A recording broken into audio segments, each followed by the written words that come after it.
বহুল আলোচিত জুলাই জাতীয় সনদ নিয়ে বিতর্ক থেকেই গেল। মঙ্গলবার অন্তর্বর্তী সরকারের প্রধান উপদেষ্টা ও ঐকমত্য কমিশনের সভাপতি অধ্যাপক মোহাম্মদ ইউনূসের কাছে জুলাই সনদ বাস্তবায়নের সুপারিশ জমা দিয়েছে জাতীয় ঐকমত্য কমিশন।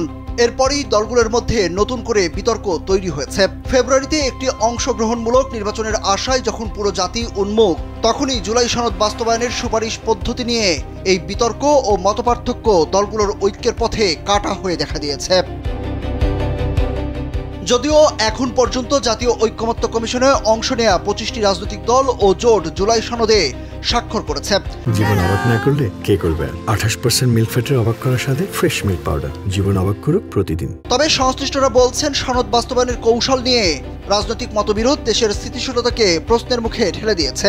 একদিকে যেমন সরকার দ্রুত নির্বাচনের জন্য প্রস্তুত হতে চাইছে, অন্যদিকে সনদ বাস্তবায়নের শর্ত, গণভোটের সময়সীমা এবং সংস্কারের পদ্ধতি নিয়ে প্রধান দলগুলোর মধ্যে ভিন্নমত রাজনৈতিক সংকটকে আরো গভীর করছে। সনদ বাস্তবায়নের সুপারিশে অসঙ্গতি আছে জানিয়ে বিএনপি বলছে, ঐকমত্য কমিশন যেসব প্রস্তাব দিয়েছে সেখানে শুধু জাতি বিভক্ত হবে, কোনো ঐকমত্য হবে না। অন্যদিকে জামায়াত ইসলামী ও জাতীয় নাগরিক পার্টি এনসিপি জুলাই সনদের সুপারিশকে ইতিবাচকভাবে দেখছে। ঐকমত্য কমিশন জুলাই সনদ বাস্তবায়নের সুপারিশ প্রধান উপদেষ্টার কাছে জমা দেওয়ার পর নতুনভাবে বিতর্ক তৈরি হয়েছে। সেদিনই আইন উপদেষ্টা ডক্টর আসিফ নজরুলের সঙ্গে দেখা করে প্রতিক্রিয়া জানান বিএনপির স্থায়ী কমিটির সদস্য ও ঐকমত্য কমিশনের আলোচনায় নেতৃত্বদানকারী সালাউদ্দিন আহমদ। পরে তিনি সাংবাদিকদের বলেন, জাতীয় ঐকমত্য কমিশন জাতীয় ঐকমত প্রতিষ্ঠার বদলে জাতীয় অনৈক্য প্রতিষ্ঠার একটা প্রচেষ্টা গ্রহণ করেছে।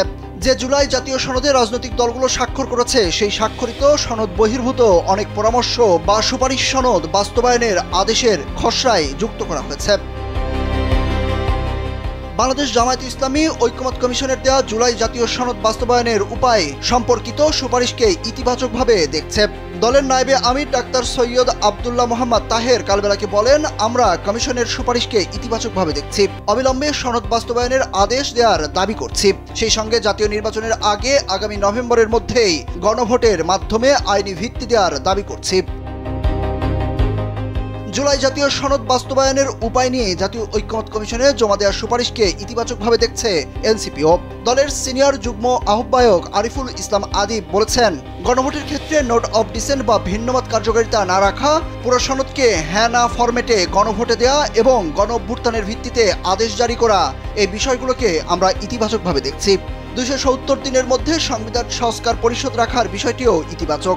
তবে আমরা সংস্কারকৃত সংবিধানকে সংশোধিত সংবিধান 2026 নামকরণের কথা বলেছিলাম। এ নিয়ে কথা হয় ঢাকা বিশ্ববিদ্যালয়ের রাষ্ট্রবিজ্ঞানের অধ্যাপক ও রাজনৈতিক বিশ্লেষক কাজী মোহাম্মদ মাহবুবুর রহমানের সঙ্গে। তিনি প্রশ্ন রেখে বলেন, রাজনৈতিক দলগুলোর সঙ্গে আলাপ করে স্বাক্ষরের পরে সনদ চেঞ্জ করলেন কেন? স্বাক্ষরের দিনই চেঞ্জ সহ স্বাক্ষর করলেন না কেন? যদি পরিবর্তনই হবে তাহলে স্বাক্ষরের দিনই উপস্থাপন করতে পারত জানিয়ে মাহবুবুর আলম বিস্ময় প্রকাশ করেন।